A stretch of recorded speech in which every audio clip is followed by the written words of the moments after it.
Hi guys, welcome back to Pentatonic Scale Mastery Volume 4. This course is definitely designed to go through sequentially, so if you've missed the other episodes, then I'll provide the links in the description below, and just make sure to get caught up and then you'll be well on your way. And please subscribe to support the channel so that I can continue to make this content for you. Let's get going. Keeping all of these patterns again in C major and its relative A minor, this will be the fourth pattern that we've learned, and the pentatonic pattern itself looks like this.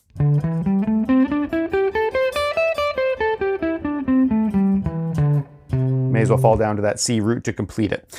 And if we wanted to play the blues scale, then we're going to pop in the flat 3 there, and it would be considered the flat 5 when we view it as the minor. So here it goes with that added blues note in.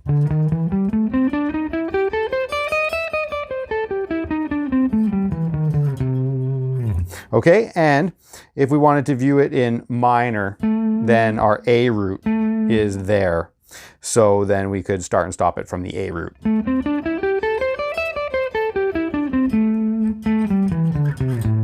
Okay, now you know what's coming. We've got chord forms and arpeggios to learn. Before we get to those chord forms and arpeggios though, let's just review a couple of simple ways of getting this scale under your fingers. I gave you sequences in the past, so let's just apply those here. You can do this sequence.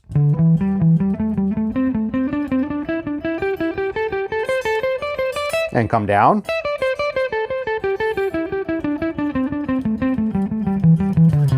Or you can do this one.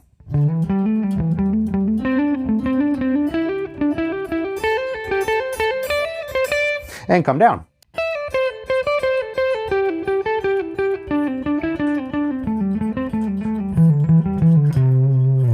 And any other sequences that you can come up with or that you've learned, that you've applied to any other scales, then if you can apply them to this and help get it under your fingers, then definitely do that. Now let's get to our chord forms. If we were going to view this as C major, then we would want to relate it to this major. For the first thing you want to do, find your roots. Here's our two C roots, right? And that's this D chord form, has an open D and a D on the second string. So that's our root pattern. So we just slide that up so that it's on top of our Cs. We can pop in our D chord form around that. And there, that's how you would apply, that's how you would see that scale pattern based around a chord shape. And if you wanted to base this scale pattern around a minor chord shape, then here's our A roots. So that relates to a C chord form. So we could play an A there, but we have to play it as a minor, right? Not major. So how are we going to do that? Well, we have to flat the thirds. We have two thirds in this chord shape. We have one that our third finger is holding on the D string, and another one that our first finger is grabbing as we're barring across the G and the E string. So we can't play both of those thirds being flattened. It would be, you know, really difficult. So we pick one or the other, and the easiest thing to do is just to drop this one down, rearrange your fingering so that instead of in the middle 4 strings you have this, you would now have this. And there's your A minor chord form for that position. Now let's learn the arpeggios. The arpeggios are always fun. Learning the arpeggios opens up a few more chord tones. Just learning the chord shape doesn't reveal all the chord tones that you have available to you. So by learning the arpeggio, it ensures that you're understanding that scale pattern better and knowing all the chord tones that are in that position.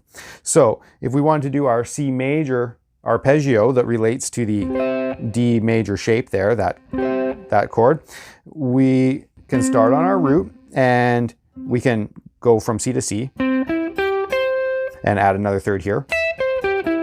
Okay, but we also want to know the other chord tones that are available to us in that position. So we also have a fifth and a third underneath that in that position. So the full thing could look like this.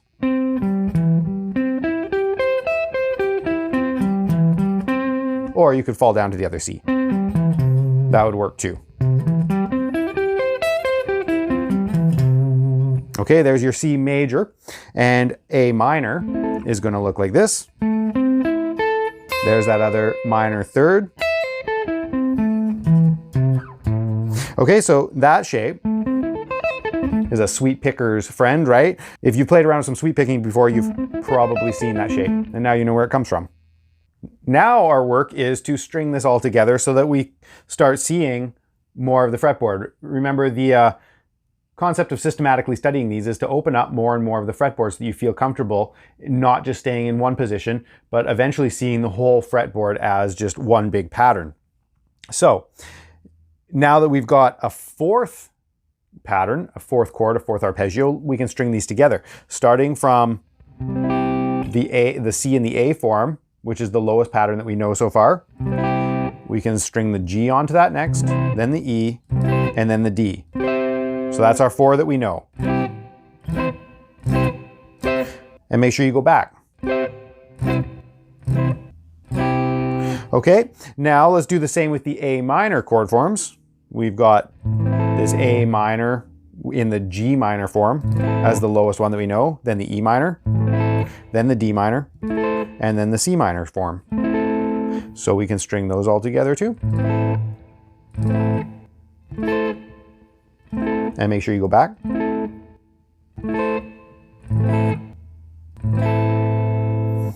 And now the fun begins. We're going to string the arpeggios together and the scale shapes. Let's do the arpeggios first this time. We'll do C major first.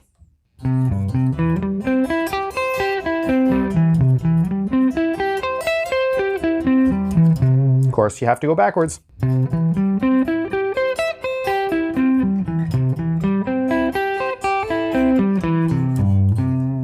And I'm adding that fifth underneath that root there all the time too. And the A minor arpeggio strung together.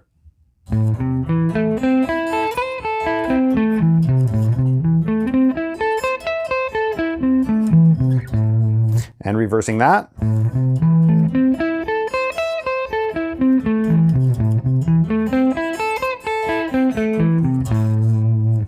Now all we have to do is quickly string our scale patterns together. And if you've been doing your homework, it shouldn't be too bad.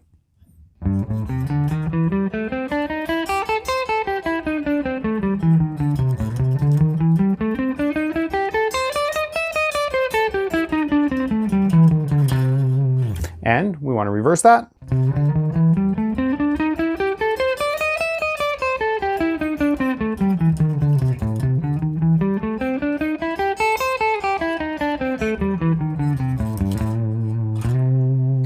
Either root would be fine. Now I can hear everybody saying, but Tim, why do I want to learn all of these arpeggios and chords? Well, there's a couple of really good reasons for doing all of this work.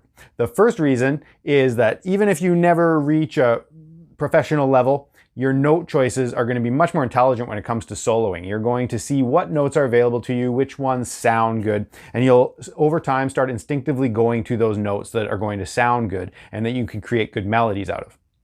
The second reason you want to learn this stuff is the more you go over it, the more the fretboard's going to open up. Eventually, what you want to get away from is really being locked in one position and only seeing one pattern. You eventually want to see the whole fretboard as one pattern, so that if you're in the key of C, you're just playing C on your fretboard, and if you're in the key of F, you just play F, and B flat is just B flat. And you're going to eventually get to that level where you can see one pattern by going over this stuff. And the roots will all just pop out at you, so you can see all of the roots. As soon as you play in the key of C, you're just going to see all the C's available to you, and you'll automatically know all the arpeggios and chord forms that go with that. You won't be thinking about it anymore, and presto, you're going to have opened up the fretboard for yourself.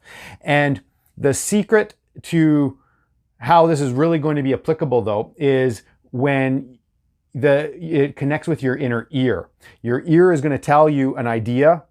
It'll spark something in you, and you'll know right away where to go to play that, what pattern you're going to need, what chord tones you're going to need, and doing this work is going to open all that up for you. If you've been playing every scale pattern up and down, getting it smooth, using sequences, playing the arpeggio and playing the chord form, you probably don't need too many more ideas on how to really start working with it to make some music out of it. But I think it's important to remind you just to stay simple. You don't want to start blasting around. You want to let your ear do the work and create something out of these. So, I mean, you can start really simple.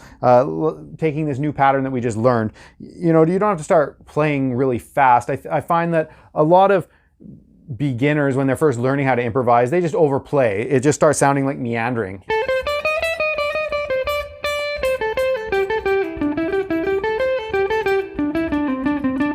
Right? So if you're doing that, stop doing that.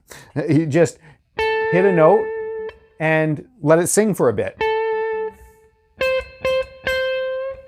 And you have to see how each note sounds over the backing track. I would definitely say getting a backing track going. There's lots on YouTube, or even buy books. There's good books with some good backing tracks. Just hit these notes and see what they sound like over each chord. And then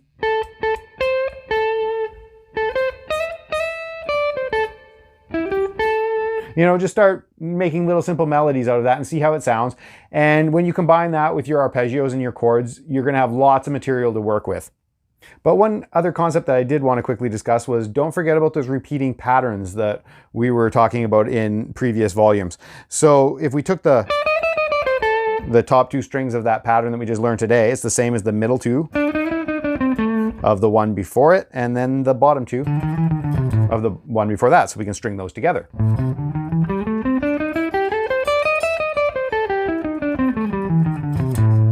Okay, so you don't forget about that idea as you traverse the fretboard. You don't have to just stay in one pentatonic pattern.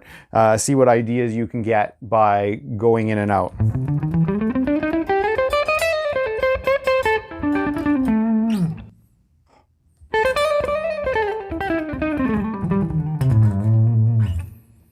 In previous volumes, I mentioned that I would like to leave you with an additional concept, maybe something you haven't thought of, or challenge you in a new way with each volume that I put out. So with this volume, I'd really like to challenge you to start transposing all these ideas. You're going to really master the key of C and A minor by practicing what we've been doing so far, but you want to practice in every key and master every one. Now, if you really understand these patterns and the chord forms in them, it's not too bad, but it's going to take a little bit of thought, at least at the beginning. I know it can be pretty tedious to learn a new skill, but I promise you it's going to be well worth your while to do this. It's going to pay off huge. You're going to be ripping up and down the fretboard in no time. So let's go around the circle of fourths. Everybody's probably heard of the circle of fifths. Well, a lot of chord progressions come around by going in a counterclockwise direction, the cycle of fourths. So we'll go C, F, B flat, E flat, A flat, D flat, G flat, and so on. So we've practiced in the key of C. The next one in the cycle of fourths would be F. So let's practice in F. Now, how would we move this stuff to F? Well, I mean, we could just find an F, right? And that would work to practice our patterns. We've got an F chord and then that pattern. Right? We learned a pattern that goes with that chord. And it would involve using some open strings. And then we also learned, today we learned this new one that would go with this F chord. Right, we just learned that. And then there's a little bit of a gap. We haven't covered this the fifth and final one. But if we started all of our information on this F in the A shape up on the 8th fret, now we're talking. We can start stringing all of this stuff together with everything that we've learned. We can play F in the A shape, F in the G shape, F in the E shape, and F in the D shape. So before you start ripping up and down with these scale patterns and start, pulling your hair out and getting frustrated, take a step back and just see the roots. And you can map out all the Fs and then map out those chords and then start filling all that information in with arpeggios and scale patterns. Now, after you've figured out how to play this stuff in F, move over to the key of B flat, the next key going around the cycle of fourths.